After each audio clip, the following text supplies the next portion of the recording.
सभी को नमस्ते। हम पूरे भारत में स्मार्ट पॉइंट स्टोर्स खोल रहे हैं।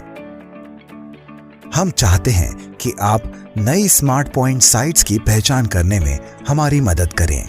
यदि आप किसी भी संभावित साइट के बारे में जानते हैं तो हमें बताएं।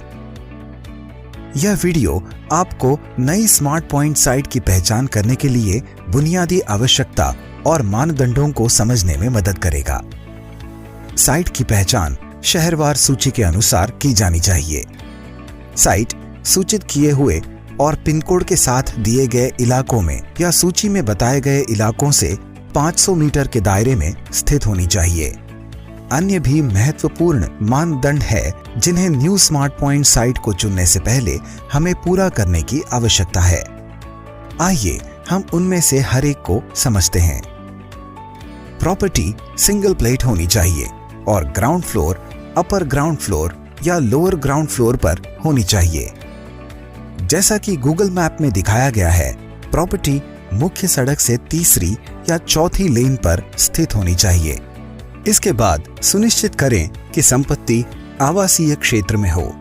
राजमार्ग के आसपास वाणिज्यिक और औद्योगिक क्षेत्रों की प्रॉपर्टीज का सुझाव ना दें, क्योंकि यहाँ जनसंख्या कम होती है और किराया भी अधिक होता है।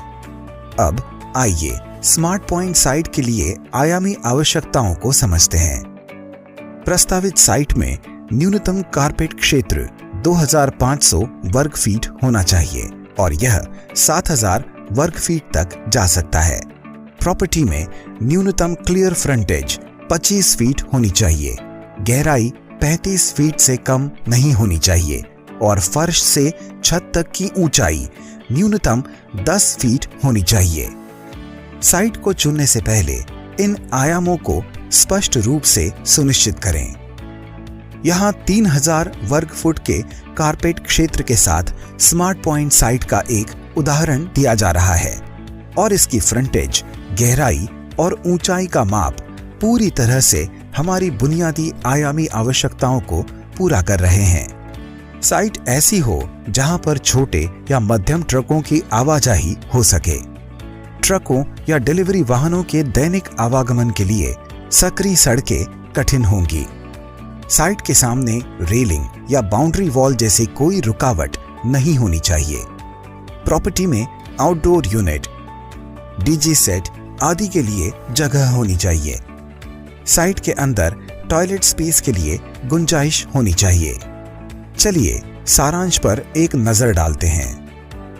न्यू स्मार्ट पॉइंट साइट के लिए जो मापदंड पूरे करने की आवश्यकता है वे हैं: साइट को पहले से सूचित किए गए और पिन कोड के साथ दिए गए इलाकों में या उन इलाकों के 500 मीटर के दायरे में स्थित होना चाहिए। प्रॉपर्टी सिंगल प्लेट होनी चाहिए और ground floor upper ground floor या लोअर ग्राउंड फ्लोर पर होनी चाहिए। साइट या संपत्ति मुख्य सड़क से तीसरी या चौथी लेन पर स्थित होनी चाहिए। साइट या संपत्ति आवासीय क्षेत्र में होनी चाहिए। प्रस्तावित साइट 2500 वर्ग फुट और 7000 वर्ग फुट के बीच में होनी चाहिए। संपत्ति की स्पष्ट फ्रंटेज, गहराई और ऊंचाई क्रमानुसार न्यूनतम 25 फीट, 35 फीट और 10 फीट होनी चाहिए। साइट तक पहुंचने के लिए छोटे या मध्यम ट्रकों के लिए पर्याप्त रास्ता होना चाहिए। साइट के सामने रेलिंग या बाउंड्री वॉल जैसी कोई रुकावट नहीं होनी चाहिए। संपत्ति में आउटडोर यूनिट, डीजी सेट आदि के लिए जगह होनी चाहिए। साइट के अंदर शौचालय की जगह की गुंजाइश होनी चाहिए। तो इंतजार किस बात का? निम्नलिखित लिंक पर जाएं, साइट सबमिशन फॉर्म भरें और सबमिट करें। अब हमने एक नई स्मार्ट पॉइंट साइट को चुनते समय जिन आवश्यक मानदंडों का पालन करना चाहिए वह सीख लिया है। हम चाहते हैं कि हमारी इस पहल में तत्परता के साथ आप अपना सक्रिय योगदान दें। धन्यवाद।